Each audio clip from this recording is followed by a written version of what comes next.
दोस्तों, आज की कहानी है कि एक पत्नी की आंखों में प्रेमी बस गया। उसने अपने पति की हत्या करवा दी। चलिए जानते हैं पूरा मामला क्या है। छत्तीसगढ़ के जिला बलौदा बाजार के थाना पलारी के गांव छेरकापुर के रहने वाले भकला औडिल का बेटा सुमेर औडिल आवारा दोस्तों के साथ रहकर काफ़ी बिगड़ गया था। वह गांव की बहु बेटियों पर बुरी नज़र रखने लगा तो भकला ने उसकी शादी पड़ोस के गांव की रहने वाली तो बाई से कर दी। भकला का सोचना था कि पत्नी की जिम्मेदारी आते ही बेटा अपने आप सुधर जाएगा। परिणाम उसके आशा के एकदम अनुकूल ही निकला। सुमेर नई नवेली पत्नी की खूबसूरती में इस तरह उलझ गया कि शादी के बाद उसका ज़्यादातर समय अपनी पत्नी के साथ गुजरने लगा। शादी के 1.5 साल बाद तो बाई ने बेटी को जन्म दिया तो सुमेर की जिम्मेदारी और बढ़ गई। अब उसके पास समय ही नहीं रहा कि वह दोस्तों के साथ उठे बैठे। एक एक करके सुमेर 4 बच्चों का बाप बन गया। परिवार बढ़ा और उसी बीच बाप की भी मौत हो गई तो सुमेर घर परिवार की जिम्मेदारियों में इस कदर उलझ गया कि अब उसे अपना भी होश नहीं रहता था। इसके बावजूद जवानी की बिगड़ी अन्य आदतें भले ही सुधर गई थी, लेकिन पीने पिलाने की आदत उसकी जस की तस थी। जबकि अब उसके बच्चे भी जवान हो रहे थे। उसकी बड़ी बेटी हेमलता 18 साल की हो चुकी थी। सुमेर के घर से कुछ दूरी पर संतरू यादव का घर था। उसका दूध का कारोबार था, इसलिए उसके बेटे नरसिंह यादव उर्फ शेरा का मन पढ़ाई में नहीं लगा तो उसकी पढ़ाई छुड़ाकर संतरू ने उसे अपने साथ दूध के कारोबार में लगा लिया था। उसका एक बेटा था जो रायपुर चला गया था और वहाँ किसी कंपनी में नौकरी करने लगा था। उसके जाने के बाद उसे शेरा का ही सहारा रह गया था। एक ही गांव का होने की वजह से सुमेर और शेरा में अच्छी पड़ती थी। इसी वजह से दोनों का एक दूसरे के घर भी आना जाना था। वैसे तो दोनों की उम्र में 5-6 साल का अंतर था, लेकिन उनकी आदतें काफ़ी हद तक मिलती जुलती थी, इसलिए दोनों में पटरी खाने लगी थी। सुमेर भी खाने पीने वाला आदमी था और शेरा भी। अक्सर दोनों की शामें एक साथ गुजरती थी। दोस्त की पत्नी होने की वजह से शेरा तो बाई को भी भाभी कहता था। इसी रिश्ते की आड़ में दोनों के बीच हंसी मजाक भी खूब होता था।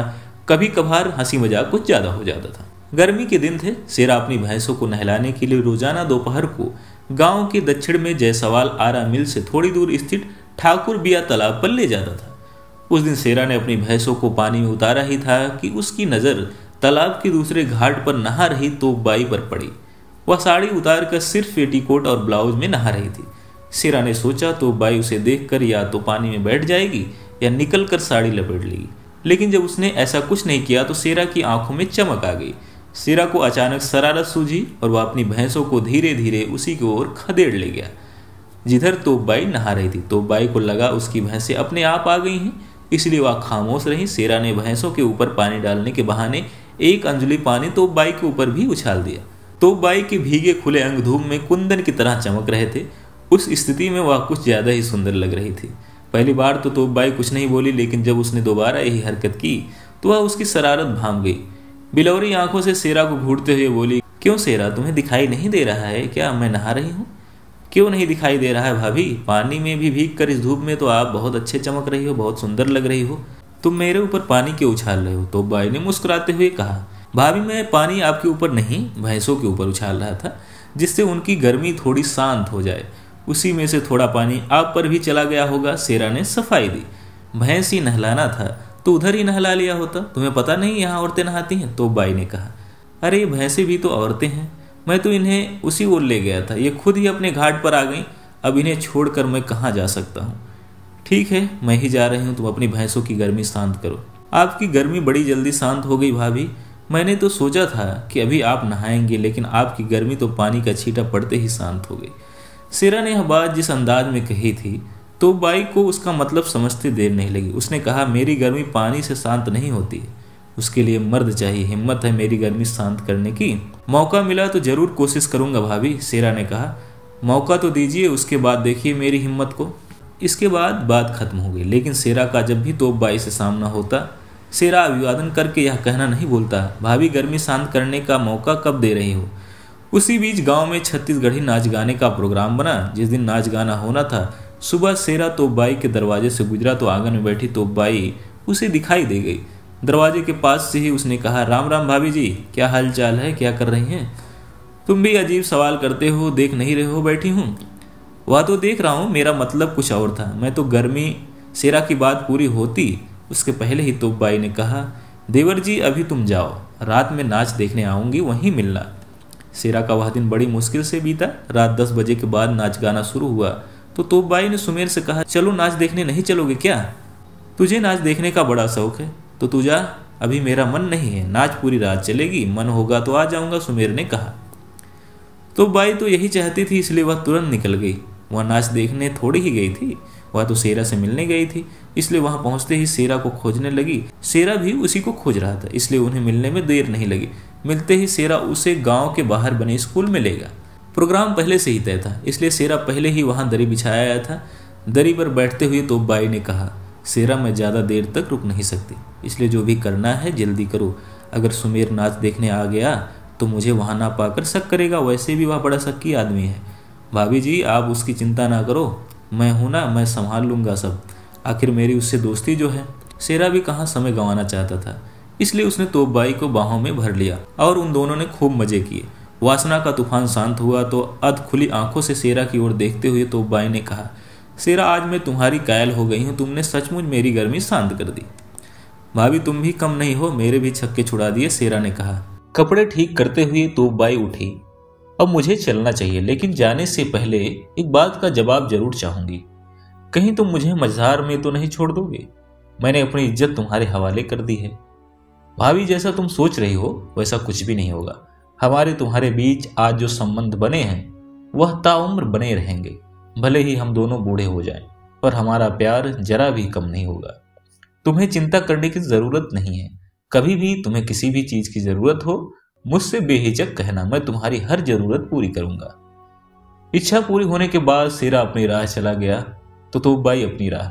इसके बाद दोनों को जब भी मौका मिलता कहीं ना कहीं जिस्मानी भूख शांत कर लेते थे। यह ऐसा संबंध है जो किसी भी तरह छिपाए नहीं छिपता। शेरा और तोपबाई के भी संबंधों की जानकारी सभी को हो गई। मजे की बात यह थी कि तोपबाई जहां 4 बच्चों की मां थी, वहीं उसका प्रेमी शेरा भी 2 बच्चों का बाप था। उसकी पत्नी संतोषी को तीसरा बच्चा होने वाला था। जब इस बात की जानकारी संतोषी को हुई तो उसने पूरा घर सिर पर उठा लिया। उसने शेरा को समझाया भी, लेकिन उस पर पत्नी को समझाने का कोई असर नहीं पड़ा। जल्दी ही हालात यह हो गया कि संतोषी अगर तोपबाई के नाम ले लेती तो उसे गुस्सा आ जाता और वह उसकी पिटाई कर देता। दूसरी ओर सुमेर भी पत्नी की बदचलनी से शर्मिंदा था, लेकिन उसे शराब की ऐसी लत लगी थी कि वह अपनी कमाई का आधे से ज्यादा पैसा शराब में उड़ा देता था। तोपबाई जब भी समझाने का प्रयास करती उसे 4 बातें सुननी पड़ती। घर में बच्चे बड़े हो चुके थे, इसलिए सुमेर तोपबाई पर सख्ती नहीं कर पा रहा था। शायद इन्हीं वजहों से तोपबाई और शेरा के संबंधों में कोई रुकावट नहीं आई।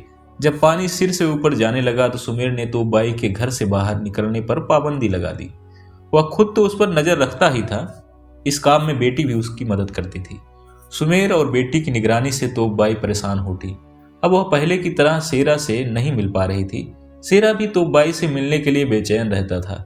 शेरा को पता था कि सुमेर ने उस पर घर के बाहर निकलने पर पाबंदी लगा रखी है। दोनों की छटपटाहट बढ़ी तो एक दिन तोपबाई ने कहा, शेरा अगर तुम चाहते हो कि मैं पूरी तरह तुम्हारी हो जाऊं तो तुम्हें सुमेर को रास्ते से हटाना होगा। शेरा भी तोपबाई के लिए बेचैन था, इसलिए वह इसके लिए भी तैयार हो गया। 25 जुलाई 2014 को शेरा के एक रिश्तेदार के बेटे का जन्मदिन था। शेरा जन्मदिन की पार्टी में शामिल होकर रात 9 बजे के आसपास घर लौट रहा था। तभी बजरंग चौक के पास उसकी मुलाकात सुमेर से हो गई। उसे देखते ही शेरा के दिमाग में से उसे ठिकाने लगाने का विचार आ गया। उसने उसके पास जाकर कहा, सुमेर भाई, लगता है आजकल आप मुझसे नाराज चल रहे हैं, इसलिए मेरे साथ बैठकर खाते पीते नहीं। बहुत दिनों बाद मिले हो तो चलो आज साथ बैठकर एक एक पैक पी लेते हैं। सुमेर शराब पिए था, लेकिन शराब उसकी कमजोरी बन चुकी थी, इसलिए वह मना नहीं कर सका। शेरा ने उसे अपनी मोटरसाइकिल पर बैठाया और बलौदा बाजार की ओर चल पड़ा। उस समय रात के 10 बज रहे थे। बलौदा बाजार से उसने शराब की एक बोतल खरीदी और खाने पीने का सामान और बाजार से लौट पड़ा। रास्ते में पड़ने वाले खोरसी नाला के पास उसने मोटरसाइकिल रोक दी और ठीक ठाक जगह तलाश कर बैठ गया। शेरा ने खुद तो कम पी, जबकि सुमेर को ज्यादा पिलाई। सुमेर पर शराब का नशा चढ़ा तो वह वहीं पर लेट गया। इसके बाद शेरा ने तोपबाई को फोन किया, तोपबाई, सुमेर मेरे पास नशे में बेहोश पड़ा है, तुम कहो तो इसे ऊपर पहुंचा दूं या मोटरसाइकिल पर लाद कर तुम्हारे घर छोड़ दूं। अब मैं बताऊंगी कि उसका क्या करना है। पहले तो कहते थे कि जीवन भर साथ निभाऊंगा, मझधार में नहीं छोड़ूंगा, अब मुझसे पूछ रहे हो कि क्या करूं। तोपबाई गुस्से में बोली, अगर तुम चाहते हो कि मैं उसके हाथों पिटती रहूं, बेइज्जत होती रहूं, तो लाकर उसे मेरे पास छोड़ दो। शेरा की समझ में आ गया कि तोपबाई क्या चाहती है। उसने कहा, ठीक है, आज मैं सारे फसाद का अंत किए देता हूं। आज के बाद तुझे मारने पीटने वाला कोई नहीं रहेगा, रहेगा तो सिर्फ प्यार करने वाला। इसके बाद शेरा ने सुमेर के पास जाकर दोनों हाथों से उसकी गर्दन दबोच ली और दबाने लगा। सुमेर पर नशा इस कदर हावी था कि वह विरोध नहीं कर सका। उसने हाथ पैर पटक कर दम तोड़ दिया। सुमेर मर गया तो शेरा उसके दोनों पैर पकड़कर उसे घसीटते हुए नाले के पास ले गया और उसकी लाश को उठाकर नाले में फेंक दिया। इसके बाद निश्चिंत होकर अपने घर चला गया। 26 जुलाई 2014 की सुबह खोरसी नाले से सटे गांव मगर चबा के रहने वालों ने नाले में लाश देखी तो इसकी जानकारी कोतवाली बलौदा बाजार को दी। सूचना पाते ही कोतवाली प्रभारी प्रमोद सिंह दल बदल के साथ घटनास्थल पर पहुंच गए। थाने से निकलते समय थाना प्रभारी ने यह जानकारी एसपी अभिषेक सांडिल्य के अलावा एसपी वीपी राजभानु को भी दे दी थी। लाश पानी में पेट के बल पड़ी थी। थाना प्रभारी के गांव वालों की मदद से वह लाश बाहर निकलवाई गई। लाश देखकर ही लग रहा था कि उसे रात में ही पानी में फेंका गया था। वहां मौजूदा लोगों से पुलिस ने लाश को पहचानने को कहा तो सबने इनकार कर दिया। थाना प्रभारी प्रमोद सिंह घटनास्थल और लाश की जांच कर रहे थे कि एसपी अभिषेक सांडिल एवं एसएसपी वीपी राजभानु भी आ गए। इसके बाद घटनास्थल की सारी औपचारिकताएं करके लाश को पोस्टमार्टम के लिए भिजवा दिया गया। इसके बाद थाना प्रभारी प्रमोद सिंह ने थाने लौटकर हत्या का मुकदमा दर्ज कराया और यह पता लगाने लगे कि 2-3 दिनों में कहीं कोई गुमशुदगी तो दर्ज नहीं हुई। उन्हें पता चला कि थाना पलारी में थोड़ी देर पहले ही एक महिला तोपबाई आई थी जिसका पति सुमेर आडिल पिछले दिन से गायब है। तोपबाई ने अपने पति का जो हुलिया बताया था वह लावारिस लाश के हुलिये से मेल खा रहा था। इसके बाद थाना प्रभारी प्रमोद सिंह ने तोपबाई को पोस्टमार्टम हाउस बुलवा लिया। पोस्टमार्टम हाउस में तोपबाई को नाले में मिली लाश दिखाई तो वह जोर जोर से रोने लगी। इससे साफ हो गया कि मृतक उसका पति सुमेर आडिल था। पोस्टमार्टम के बाद लाश तोपबाई को सौंप दी गई। थाना प्रभारी प्रमोद सिंह ने जांच शुरू की तो पता चला कि तोपबाई का गांव का ही शेरा यादव से अवैध संबंध था। इस बात को लेकर सुमेर आए दिन उसकी पिटाई करता रहता था। थाना प्रभारी प्रमोद सिंह ने तोपबाई और शेरा यादव को थाने में बुलवा लिया। दोनों से अलग अलग सख्ती से पूछताछ की गई तो सुमेर की हत्या का सारा राज सामने आ गया। शेरा यादव ने स्वीकार कर लिया कि सुमेर की पत्नी तोपबाई के साथ पिछले कुछ सालों से उसके अवैध संबंध थे। उसी के कहने पर उसने उसके पति सुमेर की हत्या कर लाश नाले में फेंक दी थी। सुमेर की हत्या का खुलासा होने के बाद थाना प्रभारी प्रमोद सिंह ने अज्ञात की जगह शेरा और तोपबाई को नामजद कर अदालत में पेश किया, जहां उसे उन्हें जेल भेज दिया गया। तोपबाई को जहां रायपुर की जिला जेल में रखा गया है वहीं शेरा को बलौदा बाजार जिला जेल में भेजा गया। बलौदा बाजार जेल में महिला सेल न होने की वजह से उसे रायपुर भेजा गया था। धन्यवाद दोस्तों। अगर आपको वीडियो अच्छा लगा हो तो वीडियो को लाइक करें, चैनल को सब्सक्राइब करें